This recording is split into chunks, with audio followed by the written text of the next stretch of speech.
నేను దేవుని నుండి ప్రభు అయిన యేసుక్రీస్తు నుండి కృపయు సమాధానములు మీకు కలుగునుగాక. ఆమేన్. దయచేసి కూర్చుందుము. ప్రభునందు ప్రియమైన దేవుని వారలారా, ప్రియ విశ్వాసులారా, గతించిన పరిశుద్ధ దినం నుంచి ఈ పరిశుద్ధ దినం వరకు ప్రభువు ఆయన ఉచితమైన కృపలో మనల్ని దాచి భద్రపరిచిన విధానమును బట్టి ప్రభువు నామానికి వందనస్తులమై ఉన్నాము. ఈ దినం ఫాదర్స్ డే. తండ్రి లేనటువంటి మీ అందరికీ కూడా తండ్రుల దినోత్సవ శుభాకాంక్షలు తెలియజేస్తూ ఉన్నాను. దేవుడు మిమ్మల్ని దీవించునుగాక. యెషయా గ్రంథము 12వ అధ్యాయము 6వ వచనము దయచేసి గమనించండి. సియోను నివాసి ఉత్సాహధ్వని బిగ్గరగా చేయము. మీ మధ్యనున్న ఇజ్రాయేలు యొక్క పరిశుద్ధ దేవుడు ఘనుడై ఉన్నాడు. ప్రార్థన చేసుకుందాం. మా ఆశ్రయ దుర్గమా, మా శ్రేష్ఠ పాలక, మీ ఘననామానికి స్తోత్రములు ప్రభు. ఇంతవరకు పాటల ద్వారా, ఆరాధన ద్వారా మేము స్తుతించి గణపరచడానికి కృప చూపారు. ఈ సమయంలో నీ వాక్యంని మేము ఆశపడుతూ ఉన్నాం. నీ వాక్యమును వినగల చెవిని, గ్రహించు మనస్సును ఇవ్వండి. నా నోటి మాటలు, మా అందరి హృదయ ధ్యానములు మీ దృష్టికి అనుకూలపరచుమని యేసునామములు అడిగి వేడుకొనుచున్నాము తండ్రి. ఆమేన్. ప్రియమైనటువంటి దేవుని సంగమా,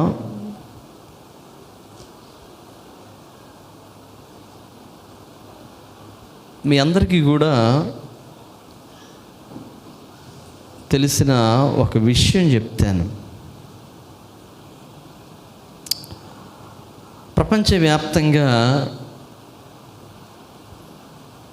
ఉన్నటువంటి ఒక మాట ఏంటి అంటే, మార్జాల కిషోర న్యాయము, మర్కట కిషోర న్యాయము. మార్జాల కిషోర న్యాయము. మార్జాలము అనగా పిల్లి, కిషోరము అనగా పిల్ల. పిల్లి పిల్లలను పెట్టి ఒక చోట పెట్టి వాటికి ఆహార సముపార్జనకై ఇల్లు తిరుగుతుంది. ఏ ఇంటిలో ఏమి దొరుకుతుందా తెచ్చి పెట్టుకుందాము పిల్లలకి అని. అలాగూ పిల్లి తిరుగుతూ ఉంటుంది, బాధ్యత లేనట్టు ఉంటుంది. కానీ దాని యొక్క బాధ్యత అంతా బిడ్డలకి ఆహార సముపార్జన. అలాగే మర్కట కిషోర న్యాయము. మర్కటము కోతి. కోతి తన పిల్లను తన భుజం మీద వేసుకుని తిరుగుతుంది. తన కూడా తిప్పుకుంటుంది అన్నమాట. తనకి ఆహార సముపార్జన కొరకై, ఆహారం సంపాదించుకునే స్థితి వచ్చే వరకు కూడా కోతి తన బిడ్డను భుజం మీద వేసుకునే తిరుగుతూ ఉంటుంది. ఎందుకు అంటే, పిల్లైనా కోతైనా న్యాయము, ధర్మము ఏమిటి అంటే, బిడ్డను ఒక టైం వచ్చే వరకు పోషించాలి, ఆదరించాలి, సంరక్షించాలి అనే ఆలోచన. అలాగే మనిషి కూడా.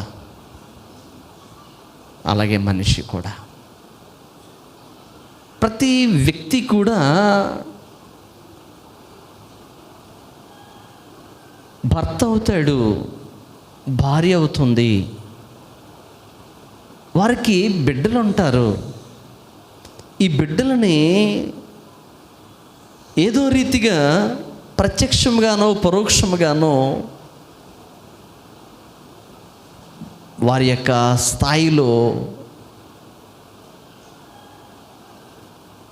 ఆ బిడ్డలను అభివృద్ధికి, ఆ బిడ్డల యొక్క ఉచ్చ భవిష్యత్తుకి ఆ తండ్రి తల్లి దోహదకారులు అవుతారు. ఎందుకండి ఇదంతా మీరు చెప్తూ ఉన్నారు అని అంటే గనక, ఈనాటి లేఖన భాగాలను గమనిస్తూ ఉంటే, సియోను నివాసి ఉత్సాహధ్వని బిగ్గరగా చెయ్యుము, నీ మధ్యనున్న ఇశ్రాయేలు యొక్క పరిశుద్ధ దేవుడు ఘనుడై ఉన్నాడు. మనము ప్రార్థన చేసేటప్పుడు దేవునిని ఏమని సంబోధిస్తామంటే తండ్రి అని సంబోధిస్తాం. తండ్రి అని సంబోధిస్తాం. ఈ సంబోధనలో చాలా అర్థం ఉంది. ఘనుడైనటువంటి దేవుడు ఈ భూమిని ఆకాశమును కలుగు చేసినటువంటి దేవుడు, శాశ్వత కాలము నుండి శాశ్వత కాలం వరకు ఒకే రీతిగా ఉన్నటువంటి దేవుడు, రక్షించబడినటువంటి నీకు తండ్రి అయ్యాడు.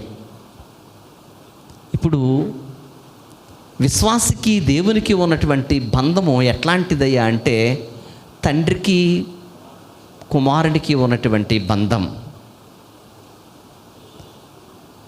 ఆ తండ్రి కుమారుల అనుబంధంలో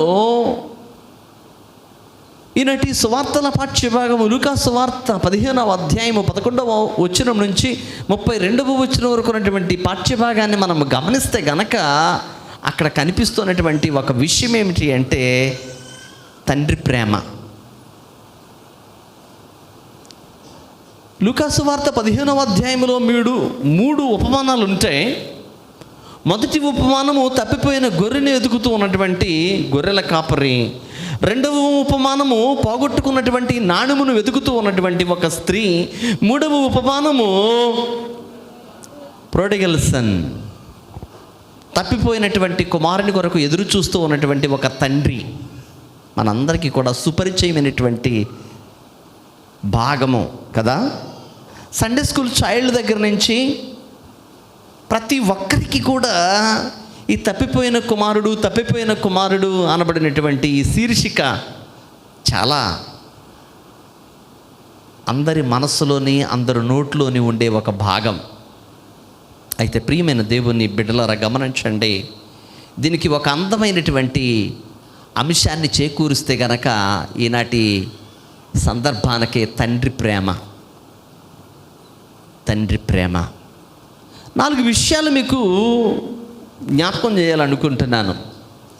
తండ్రి ప్రేమ ఎలా ఉంటుంది? 15వ అధ్యాయం 2వ వచనం చదువుదాం.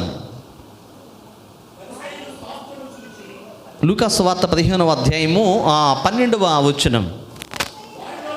వారిలో చిన్నవాడు, తండ్రి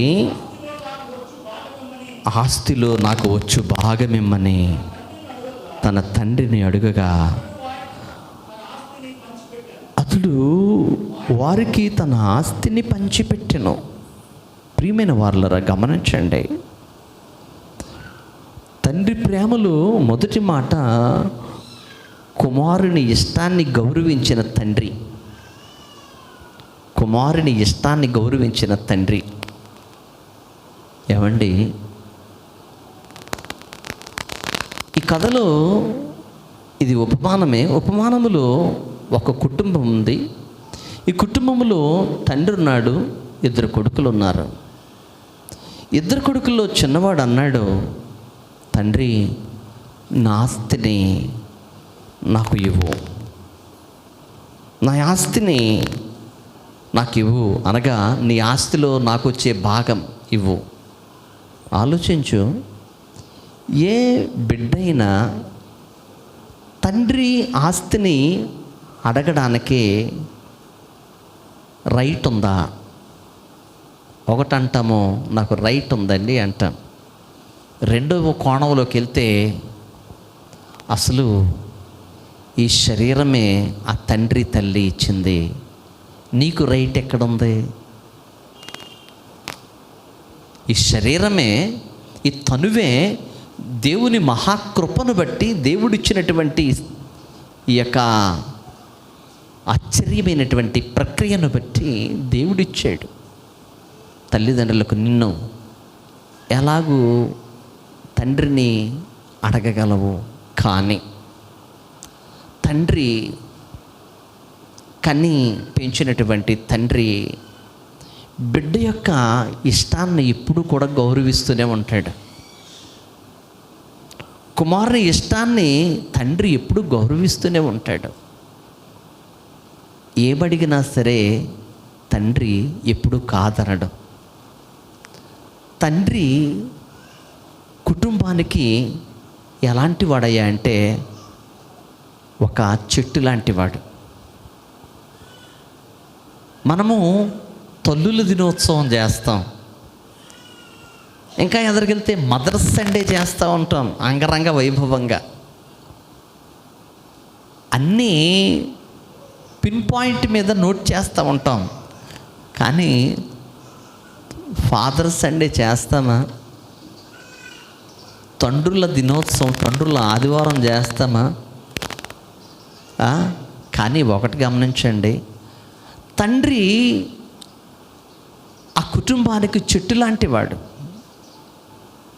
చెట్టు నీడిస్తుంది, చెట్టు గాలిస్తుంది, చెట్టు పువ్వు పిండి కాయ పండు ఇస్తుంది, చెట్టు మంచి కలపిస్తుంది, చెట్టు అంతా ప్రయోజనమే. చెట్టు కార్బన్ డైఆక్సైడ్ను పీల్చుకొని ప్రాణవాయువునిస్తుంది. అంటే చెట్టు త్యాగమూర్తి. తండ్రి కూడా కుటుంబానికి త్యాగమూర్తి. ఎలాగో తెలుసా? తండ్రి జేబులో పర్సు ఉంది, పర్సు నిండా నోట్లు ఉన్నాయి, పర్సు నిండా డబ్బులున్నాయి. తండ్రి గబగబా కాఫీ తాగుదామని ఒక హోటల్ దగ్గరికి వెళ్ళాడు. హోటల్లో కాఫీ ఈయన అనుకున్నాడు 10 రూపాయలు ఉంటుంది అనుకున్నాడు. ఆ హోటల్లో కాఫీ 50 రూపాయలు చెప్పాడు. వెంటనే తండ్రి ఏం చేస్తాడు? ఈ 50 రూపాయలు ఉంటే బిడ్డకి ఏమైనా వస్తుంది కదా, ఒక పెన్నో ఒక పుస్తకమో వస్తుంది కదా. కాఫీ మానేసుకున్నాడు. ఆకలి అవుతుంది, మధ్యాహ్నం భోజనం కావాలా. హోటల్ దగ్గర ఆగాడు. ఒక 60 రూపాయలకు భోజనం వస్తుంది అనుకున్నాడు. భోజనం 500 రూపాయలు చెప్తున్నాడు. అనుకున్నాడు తండ్రి, ఈ 500 పెడితే బిడ్డకి ఒక షర్ట్ వస్తుంది కదా, ఒక ప్యాంట్ వస్తుంది కదా, ఒక టాప్ వస్తుంది కదా. తండ్రి తన అవసరతని, తన ఇష్టాన్ని మానేసుకున్నాడు. ప్రియమైన దేవుని వారలారా, జేబులో ఉన్నటువంటి, పర్సులో ఉన్నటువంటి ఆ డబ్బులు తండ్రివే, తన కష్టార్జితం. కానీ 1 రూపాయి కూడా తండ్రి ఖర్చు పెట్టుకోడు. 1 రూపాయి కూడా తండ్రి తన ఇష్ట విలాసాలకే వాడుకొని తినడు. ఎందుకో తెలుసా? బిడ్డగా నువ్వు గుర్తొస్తావు ఎక్కడైనా సరే. నీ ఇష్టాన్ని గౌరవించడం కోసం, నీ ఇష్టాన్ని పోషించడం కోసం, నీ ఇష్టాన్ని ఆపాదించడం కోసము తండ్రి ఇష్టాలను చంపుకుంటాడు. అదే తండ్రి ప్రేమ, అదే తండ్రి ప్రేమ. ఒక ఇన్సిడెంట్ చూపిస్తాను, తండ్రి ఇష్టం ఎట్లా ఉంటుందో. ఆదికాండము 27వ అధ్యాయము 26వ వచనం చదువుదాం. ఆదికాండము 27వ అధ్యాయం 26వ వచనము.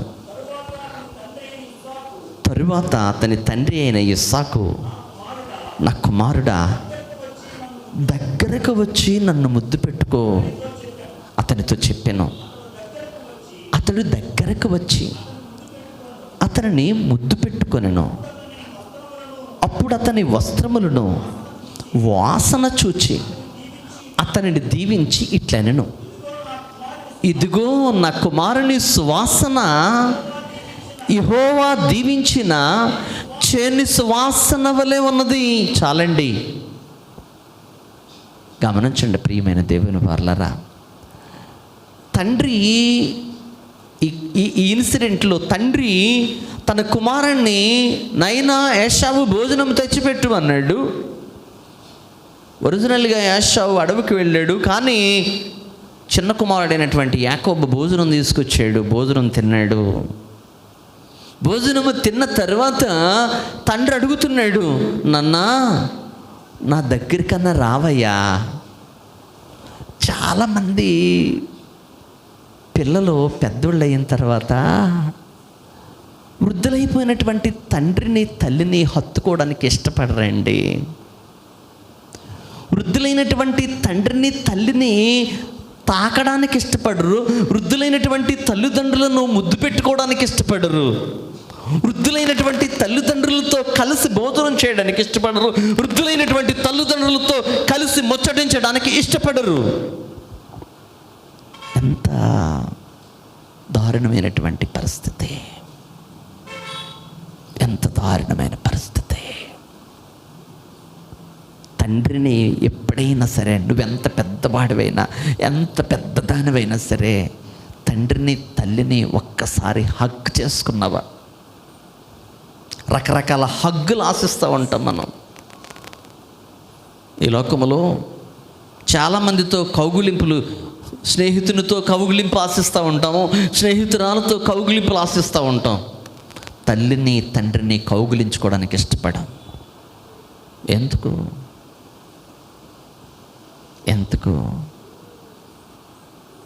ప్రియమైన దేవుని వారలారా, యాకోబు తన కుమారుని దగ్గరికి రమ్మన్నాడు. దగ్గరికి రమ్మన్నటువంటి తన తండ్రిని యాకోబు వాసన చూస్తున్నాడు. వాసన ఇష్టానికి గుర్తండి. వాసన చూచి ఏం చేస్తున్నాడు? వాసన చూచి ఏమంటున్నాడో, కుమారుడా నన్ను ముద్దు పెట్టుకోవయ్యా. తండ్రికి బిడ్డ మీద ఉన్నటువంటి ఇష్టం అది. తండ్రికి బిడ్డ మీద ఉన్న ఇష్టం. ఓ కుమారుడా, ఇంకా ఏమంటారంటే, ఇద్దరు పిల్లలు ఉన్నారనుకో, మా అమ్మకి కొడుకంటే ఇష్టం,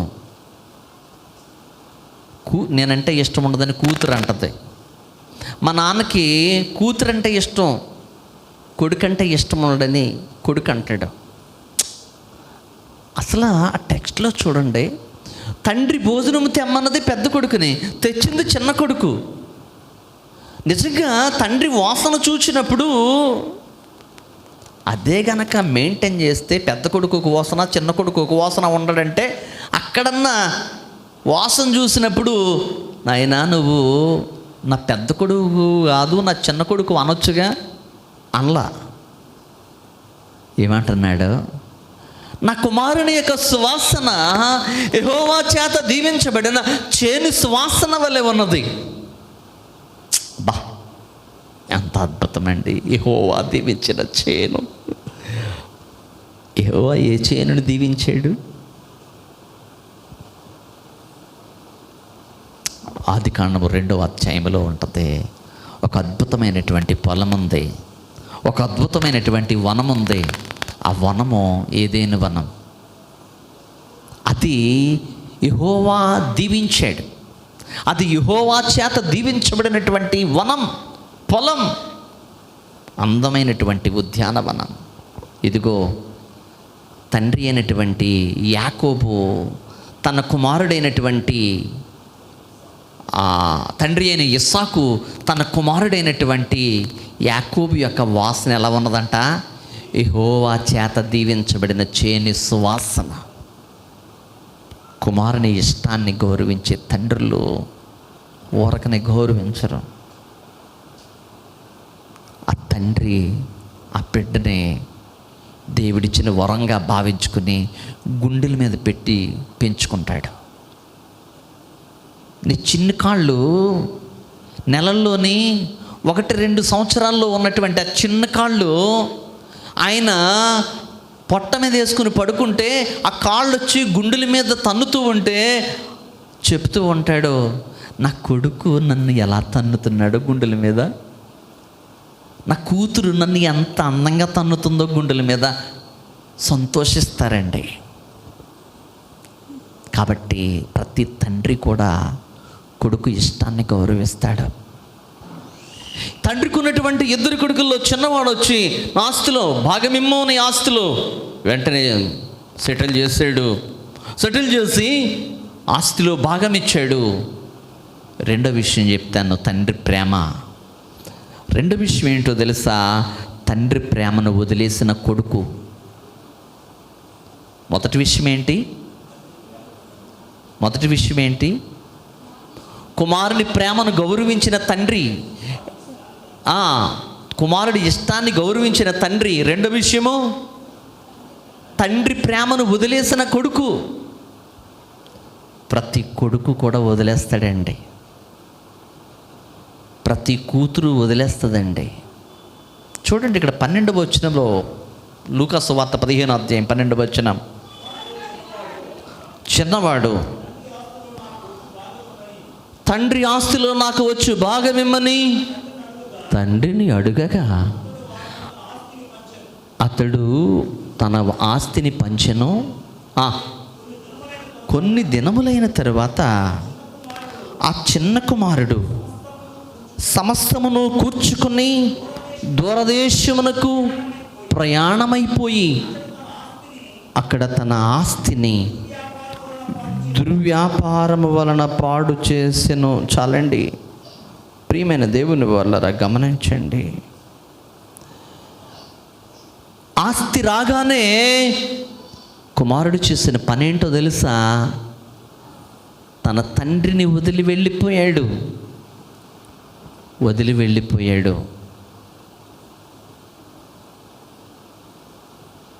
7 విషయాలు చెప్తాను నేను ఇక్కడ. తండ్రి ప్రేమను వదిలేసినటువంటి కొడుకు 7 మెట్లు దిగిపోయాడు. 7 విషయాలంటే 7 మెట్లు దిగిపోయాడు తండ్రి నుంచి కుమారుడు. 7 మెట్లు దిగజారిపోయాడు, 7 రీతిలుగా పడిపోయాడు. మొదటి విషయము, తండ్రి ప్రేమను వదిలేసినటువంటి కొడుకు తండ్రికి వేరైపోయాడు. ఇక్కడ వేరైపోయింది ఎక్కడ నుంచి ఎక్కడికి వేరైపోయాడు? సహవాసములో నుండి వేరైపోయాడు. ఇక్కడ తండ్రి అన్న ఉన్నారు, ఈ కుటుంబ సహవాసము నుండి వేరైపోయాడు. ప్రియమైన దేవుని వారలారా, ఈవేళ తల్లిదండ్రులతో కలిసి బిడ్డలు, వారి యొక్క భార్యలు, వారి భర్తలు, వారి కుటుంబాలు కలిసి కట్టుగా భోజనం చేస్తున్నారా? అందమైనటువంటి సహవాసం. చిన్న కుమారుడు మొదటి మెట్టు ఎలా దిగిపోయాడు అనగా తండ్రి సహవాసానికి వేరైపోయాడు. జ్ఞానైన సొలొమోను అంటాడు, వేరుండగోరువాడు స్వేచ్ఛానుసారమైన జీవితాన్ని కోరుకున్నాడంట. వేరుండగోరువాడు. కొంతమంది ఇంటిలో తల్లిదండ్రులతో అన్నదమ్ములతో మాట్లాడడానికి ఇష్టపడరు. వీళ్ళకి వేరుగా ఆ పక్క రూములో పక్కన ఫోన్ కాల్లో ఉంటూ ఉంటారు. అంటే ఏమొద్దు, సహవాసం అక్కర్లేదు, ఇల్లు అక్కర్లేదు, కుటుంబం అక్కర్లేదు, తల్లి అక్కర్లేదు, తండ్రి అక్కర్లేదు, అన్న అక్కర్లేదు, తమ్ముడు అక్కర్లేదు, అక్క అక్కర్లేదు, చెల్లక్కర్లేదు. ప్రియమైనటువంటి విశ్వాసి, కుటుంబము అనేది దేవుడిచ్చినటువంటి గొప్ప యోగ్యత, గొప్ప భాగ్యము. ఆ కుటుంబానికి చిన్న కుమారుడు అనేవాడు ఏమయ్యాడో తెలుసా? వేరైపోయాడు. రెండో విషయం చెప్తాను, వేరైపోవడం మాత్రమే కాదు కానీ దుర్వ్యాపారం మొదలుపెట్టాడు. 13వ వచనంలో అదే అంటాడు, దుర్వ్యాపారం చేస్తూ ఉన్నాడుట. తన చేతి నిండా డబ్బు ఉంది. డబ్బు ఎప్పుడైతే ఉంటుందో మంచి స్నేహితులు వస్తారు. మంచి స్నేహితులు ఎప్పుడైతే వచ్చారో, మంచి స్నేహితులు కాదు, డబ్బు ఎప్పుడైతే ఉంటుందో స్నేహితులు వస్తారో, స్నేహితులు ఎప్పుడైతే వస్తారో అంతా ఏమవుతూ ఉంటుంది? ఖర్చు ఖర్చు ఖర్చు. ప్రియమైన దేవుని వారలారా, స్నేహము ఎంతవరకు తీసుకెళ్తుందో తెలుసా? తనకు లేకపోయినా కానీ ఎదుటివాడి కొరకు పూటపడిపోతాడు స్నేహితుడు. తనకు లేకపోయినా పర్వాలేదు, నా స్నేహితుడు కడుపు నిండా తినాలి, నా స్నేహితుడు కడుపు నిండా అన్నీ కానివ్వాల. ఎందుకు అంటే స్నేహము అదొక పిచ్చి. ఇక్కడ చిన్న కుమారుడు చేసిన పని ఏమిటి అంటే, తండ్రి ప్రేమను వదిలేసినటువంటి వాడు తండ్రికి వేరైపోయాడు. రెండవదిగా దుర్వ్యాపారము. ఈ డబ్బుతో ఏం చేస్తే దీనికి డబల్ అవుతుంది? రకరకాల వ్యాపారాలు చేస్తూ ఉంటారు. రకరకాల వ్యాపారాలు. మనం చేసే వ్యాపారము మంచిగా ఉండాల. చెడు వ్యాపారాలు చేయకూడదు. చెడు వ్యాపారాలు చేయకూడదు. చూడండి, కొంతమంది స్మగ్లింగ్ గూడ్స్ అమ్ముతూ ఉంటారు. ఏజెన్సీ ప్రాంతాల్లో భయంకరమైనటువంటి గంజాయి స్మగ్లర్స్ ఉంటారు. లేకపోతే లైసెన్స్ తోటి అమ్మే వైన్ వేరు, లోపల మరొక మారక ద్రవ్యాలు అమ్ముతూ ఉంటారు. ఇవన్నీ కూడా చెడ్డ వ్యాపారాలు కాదా? కొంతమంది బ్రోతల హౌసులు నడుపుతూ ఉంటారు. పబ్లిక్గా బ్రోతల హౌసులు నడపడం మాత్రమే కాదు, కొంతమంది చెడ్డ పనులు చేయడానికి ఇళ్ళు ఇస్తూ ఉంటారు. పాపం కాదా? దుర్వ్యాపారము, ఫలమాశించి చేసే తప్పుడు పనులు. కోవిడ్లో చాలామంది చచ్చిపోయేవారు కదా. చచ్చిపోయినటువంటి శవాలను తెచ్చుకోవడానికి హాస్పిటల్స్లో 30 లక్షలు, 50 లక్షలు, 80 లక్షలు కట్టి శవాలను తెచ్చుకునేవారు. దుర్వ్యాపారం కాదా? ఈవేళ హాస్పిటల్కి వెళ్ళాలి అంటే భయం అవుతుంది. దుర్వ్యాపారం కాదా? చదివించుకోవాలి అంటే భయం అవుతుంది. దుర్వ్యాపారం కాదా? రకరకాల వ్యాపారాలు. ప్రియమైన దేవుని వారలారా, మోసము. చిన్న కుమారుడు దుర్వ్యాపారం చేయ మొదలుపెట్టాడు. కాబట్టి 3వ మెట్టు చూద్దాం. 3వ మెట్టు 30వ వచనం చదువుదాం. అయితే నీ ఆస్తిని వేశ్యలతో తినివేసిన. చాలండి. 3వ మెట్టు ఎక్కడ దిగిపోయాడు తెలుసా? వేశ్యా సాంగత్యం చేశాడు. తండ్రి ప్రేమను వదిలేసినటువంటి కొడుకు వేశ్యా సాంగత్యం చేస్తూ ఉన్నాడు. దేవుని వాక్యం సెలవిస్తూ ఉన్నది, వ్యభిచారులకును వేశ్యా సంగులకును దేవుడు న్యాయము తీర్చును తప్పనిసరిగా. అందుకనే జ్ఞాని అయిన సొలొమోను అంటాడు, నీ సొంత కొండలో నీళ్లు పానము చేయము. నీ సొంత కొండలో నీళ్లు పానము చేయము. ఒక్కడే భర్త, భార్య ఒక్కతే. ఒకవేళ ఆ భార్యకు ఆ భర్తకు భిన్నముగా వ్యవహరిస్తే కనుక తప్పనిసరిగా వ్యభిచారము. దేవుడు వ్యభిచారులకును వేశ్యాసంగులకును న్యాయము తీర్చును. న్యాయపు త్రాసులో ఒకవేళ తేలిపోతే ప్రియమైన దేవుని వారలారా, ఇక్కడ చిన్న కుమారుడు వేశ్యా సాంగత్యము. తన దగ్గర డబ్బు ఉంది, బలముంది, వయసుంది. కాబట్టి వేశ్యాసంగుడిగా మారిపోయాడు. తన డబ్బంతటిని కూడా ఆకర్షిస్తూ ఉన్నది లోకము. ఒక దినాన సంసోను అనబడినటువంటి బలాఢ్యుణ్ణి దెలీలా అనబడినటువంటి ఒక వేశ్యాంగిని ఆకర్షించింది. ఏమి కొనుక్కు తెచ్చుకున్నాడు తెలుసా? తన జనన రహస్యాన్ని ఆమె దగ్గర విప్పడం వల్ల చావును కొనుక్కొని తెచ్చుకున్నాడు. చిన్న కుమారుడైనటువంటి ఈ వ్యక్తి వేశ్యాసాంగత్యం చేస్తూ ఉన్నాడు. ఇక 4వ మెట్టు దిగిపోయాడు. తండ్రి ప్రేమను వదిలేసినటువంటి కుమారుడు 4వ మెట్టును దిగిపోయాడు. ఏంటో తెలుసా? ఆస్తిని పాడు చేశాడు. ₹1 ఇంకొక రూపాయి కలిస్తే ₹2 అవుతుంది. 100 సంపాదించాలి అంటే రూపాయి దగ్గర నుంచే మొదలు పెట్టాలా? 1000 సంపాదించాలి అంటే రూపాయి దగ్గర నుంచే సంపాదించాలి. 1,00,000 సంపాదించాలంటే రూపాయి దగ్గర నుంచే సంపాదించాలి. ₹1,00,00,000 సంపాదించాలంటే రూపాయి దగ్గర నుంచే సంపాదించాలి. మనమేమనుకుంటాం తెలుసా?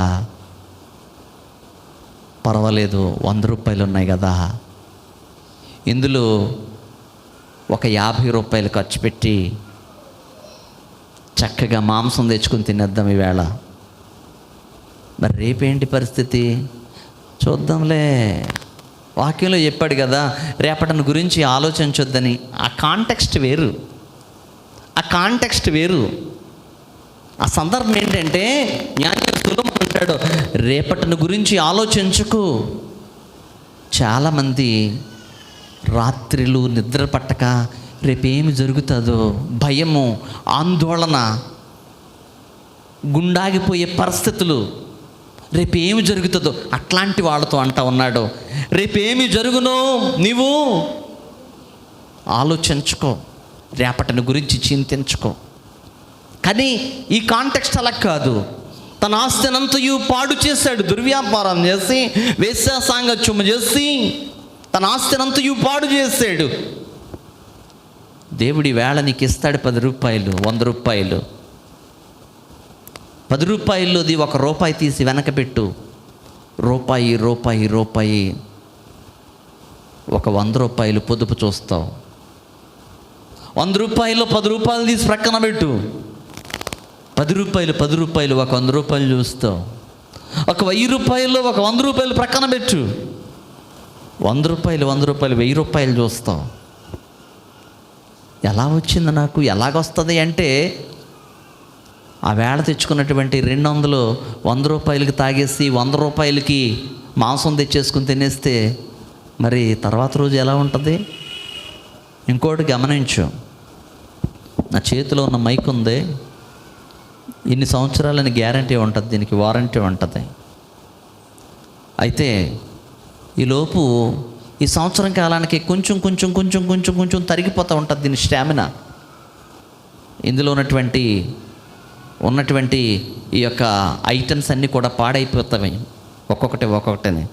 అప్పుడు మరలా దాన్ని బాగు చేయించుకోవడమో కొత్త మైక్ కొనుక్కోవడం చేయాలి. మనిషి కూడా అంతే.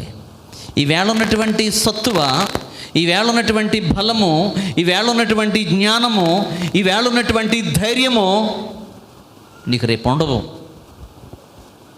ఉండనప్పుడు దేవుడిచ్చాడే నువ్వు కష్టపడి సంపాదించుకునే జ్ఞానము, తెలివి, ఉద్యోగము, ఐశ్వర్యము ఒక దినాన అవసాన దశలు నీకు ఉపయోగపడతాయి. కాబట్టి తప్పనిసరిగా పొదుపు చేసుకోవాలా. అందుకనే తలాంతుల ఉపమానం చెప్పాడు. ఒక అతనికి 5 తలాంతులు, ఒక అతనికి 3, ఒక అతనికి 1. 5కు 5 సంపాదించాడు, 3కు 3 సంపాదించాడు. 1 ఇచ్చినోడు సోమరుడిగా ఉన్నాడు. ప్రియమైన విశ్వాసి, దేవుడు నీకు ఇచ్చిన దాన్ని నీవు వృద్ధి చేసుకో, నిర్వీర్యం చేయకు. ఇక్కడ యవ్వనుడైనటువంటి చిన్న కుమారుడు ఆస్తిని పాడు చేశాడు. 5వదిగా కరువులో చిక్కుకున్నాడు. 14వ వచనము, అదంతయు ఖర్చు చేసిన తరువాత ఆ దేశమందు గొప్ప కరువు రాగా కరువులో చిక్కుకున్నాడు. సామెతల గ్రంథము 10వ అధ్యాయం 5వ వచనం చదువుదాం. వేసవి కాలమున కూర్చువాడు బుద్ధిగల కుమారుడు, కోతకాలమందు నిద్రించేవాడు సిగ్గుపరచు కుమారుడు. చాలండి. వేసవి కాలమున కూర్చువాడు బుద్ధిగల కుమారుడు, కోతకాలమందు నిద్రించేవాడు సిగ్గుపరచు కుమారుడు. వేసవి కాలం వచ్చింది కదా అని చెప్పేసి ఎండ వెట్ట, అయ్యో బయటికి వెళ్తుంటే చాలా ఇబ్బందిగా ఉందని చెప్పేసి లోపల పడుకుంటే వేసవి కాలం కన్నా ప్రమాదకరమైన కాలం ఒకటి రాబోతుంది, వర్షాకాలం. వేసవి కాలం తర్వాత వర్షాకాలం. మరి మనిషి ఎండ భరించవచ్చు కానీ వర్షం భరిస్తాడా? భరించలేడు. ఎండ ఎంతైనా తట్టుకుంటాడు, కాసేపు నీడకెళ్ళి కాసేపు ఎండలో ఉండి, కానీ వర్షము తట్టుకోలేడు. కాబట్టి ఏమంటాడంటే, వేసవి కాలమున ఎండని, బడలికని, కష్టమని జాగు చెయ్యకు, కూర్చుకో, సంపాదించు. 4 నెలల వర్షాకాలానికి గాసును సంపాదించుకో. అప్పుడు వర్షాకాలం వచ్చినప్పుడు ఏమవుతుందో తెలుసా? చక్కగా హాయిగా కూర్చుని తింటాం. పూర్వకాలంలో గాదులుండేవి, కొట్టుగదులుండేవి. వాటిలో తండ్రులు తాతలు ఏం చేసేవారంటే ధాన్యాన్ని సమకూర్చేవారు. ఆ ధాన్యము వర్షాకాలం వచ్చేటప్పటికి జాగ్రత్తగా తీసుకొని మెల్లికి పట్టుకెళ్ళి ఆడించుకొని చక్కగా చిలకపెట్టలా తినేవారు. ఎందువల్ల? కూర్చుకోవడం వల్ల, దాని సమయమందు కూర్చుకోవడం వల్ల. వేసవి కాలమును కూర్చువాడు బుద్ధిగల కుమారుడు, కోతకాలమందు నిద్రించేవాడు కోతకాలం. ఈవేళ విద్యార్థులు ఎక్కడున్నారు తెలుసా? కోతకాలంలో ఉన్నారు. తండ్రులు కష్టపడి, తల్లులు కష్టపడి చక్కటి క్యారియర్స్ చేసి, మంచి డ్రెస్అప్ చేసి, మంచి వాహనాలని సమకూర్చి స్కూల్స్కి, కాలేజెస్కి మిమ్మల్ని పంపిస్తూ ఉన్నప్పుడు అక్కడ మీరు ఏమి చేయాలా? విద్యను సమకూర్చుకోవాలి. 1కి 2, 2కు 4, 4కు 8, 8కి 16 పాళ్ళ రెట్లు విద్యను సంపాదించుకోవాలి. ఎందుకో తెలుసా? ఈ సమయం మరలా మీకు రాదు. ఈ విద్యార్థి వయస్సు మరలా మీకు రాదు. ఈ విద్యను సమకూర్చుకునే సమయము మీకు మరలా రాదు. ఈవేళ మీ తల్లిదండ్రులు మిమ్మల్ని కష్టపడి చదివిస్తూ ఉన్నారు. ఎవరి స్థాయిలో వాళ్ళ కష్టపడి చదివిస్తూ ఉన్నారు. ఈ కష్టాన్ని నువ్వు అర్థం చేసుకో. ఈ కష్టాన్ని అర్థం చేసుకోకుండా సోమరితనంతో నువ్వు ఏ పొద్దు తిండి, నిద్ర, తిరగడమో నేర్చుకున్నావంటే నీ జీవితం అంతా అగమ్య గోచరమే. చాలామంది బిడ్డలు ఏండ్ల సంవత్సరాలు గడిచిపోతూ ఉంటవి, 30, 40 దాటిపోతూ ఉంటవి. ఇంకా తండ్రి వైపు చూస్తూ ఉంటారు, ఇంకా తల్లి వైపు చూస్తూ ఉంటారు. కారణం, కష్టపడవలసిన వయసులో కష్టపడలేదు. విద్యను సమకూర్చుకొనవలసినటువంటి టైంలో సమకూర్చుకోలేదు. దాచుకొనవలసినటువంటి టైంలో దాచుకోలేదు. కాబట్టి ఈవేళ ఏడుపు. మనము భవిష్యత్తు సంపాదించుకోలేదని చెప్పేసి వయసు ఆగదుగా. పెరిగిపోతున్నటువంటి వయసుకి ఏం కావాలా?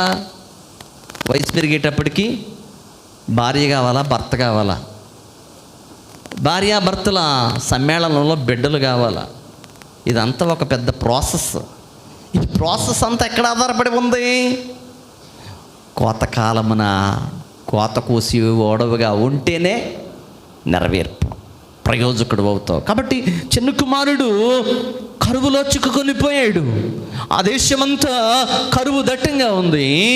తను పట్టుకెళ్ళినటువంటి ప్రాపర్టీ అంతా కూడా నిర్వీర్యమైపోయింది, కరిగిపోయింది, ఐస్లాగా హరించిపోయింది. తన దగ్గర చిల్లు గవ్వలేదు. ఏం చేయాలి? కాబట్టి ఈ చిన్న కుమారుడు, తండ్రి ప్రేమ నుంచి బయటకు వచ్చినటువంటి కుమారుడు ఆరో మెట్టు దిగిపోయాడు. ఆరో మెట్టు ఏంటో తెలుసా? దరిద్రుడాయను. నేను చాలా కాలం క్రితం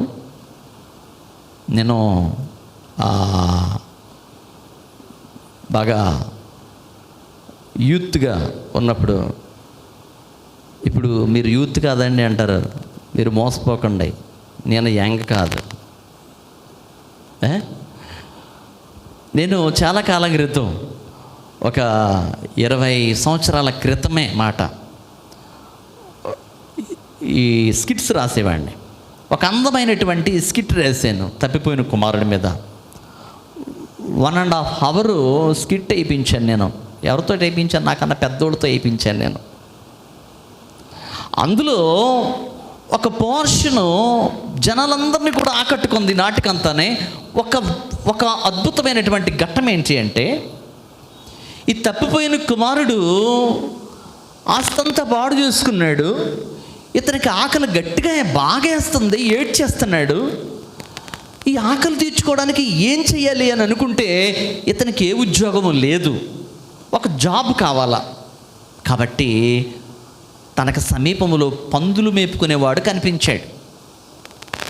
ఆ పందుల యజమాని దగ్గరికి వెళ్ళి, నాకు జాబ్ ఇస్తావా అని అడిగాడు. అంటే మన భాషలో పనిస్తావా నాకు? అలాగే ఇలా చూసి పందుల యజమాని, సరే రబ్బాయి, నీకు పందులు మేపు, నీకేం కావాలంటే, నాకేమొద్దు, నాకు పట్టెడు భోజనం పెట్టు చాలు. అయ్యే పాపం, ఆల్రెడీ ఆకలితో చచ్చిపోతున్నట్టున్నాడు అని, నువ్వు పందులు మేపు, నేను ఇంటికి వెళ్ళి భోజనం తీసుకొస్తాను నీకు అన్నాడు. సరే, ఇదిగో పందులు పొట్టు తవుడిదిగో, ఇది ఇలా కలిపి వీటికి పెట్టి అన్నాడు. సరే, ఇతను వెళ్ళిపోయాడు. ఇతను ఏం చేస్తాడంటే, చిన్న కుమారుడు అనబడినటువంటి వ్యక్తి గబగబా ఆ పందులు పొట్టు నీటిలో వేసి కలుపుతున్నాడు. కలుపుతూ ఉండగా ఏమనిపించిందంటే, ఇతనికి ఆకలి వేసేస్తుంది కదా,